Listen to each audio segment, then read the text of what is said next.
I testified as the MCA executive because we had Westerns, as you know, on the lot, and I was a part of it. And they needed somebody down there to be a spokesperson to speak to violence in Westerns. And one of the shows that I helped get started, but then really had very little to do with, was a Target. It was called Whispering Smith with Audie Murphy.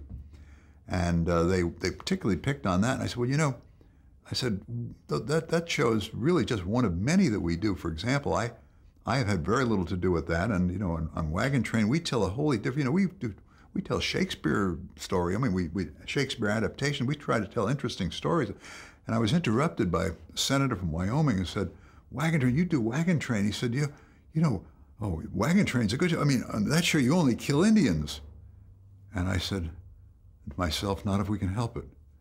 And that was the end. I mean, I just looked at him. I was blank. I went totally blank. And nobody said anything. Not a thing. It's in the congressional record somewhere, but nobody said a word about it.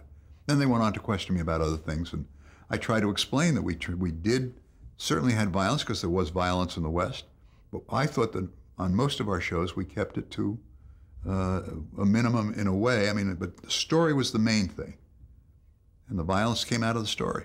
What year was this? Feels like 1962.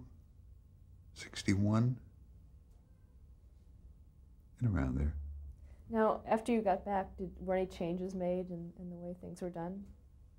I mean, talking about in terms of violence, for example? Mm-hmm. I think there was I think everybody took heed.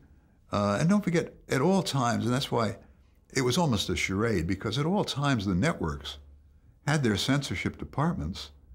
And if they felt something was too violent, they were always calling to our attention. And then we'd cut back. If, you know, you couldn't have 3 people killed, we tried for 2 and they offered 1. I mean, you know, it was that kind of dealing that went on constantly. I wasn't in on an everyday basis. We had people who handled that, but that's the way it was. And I think they probably watched it a little more for a while, but then life goes on. I don't think there was a major shift.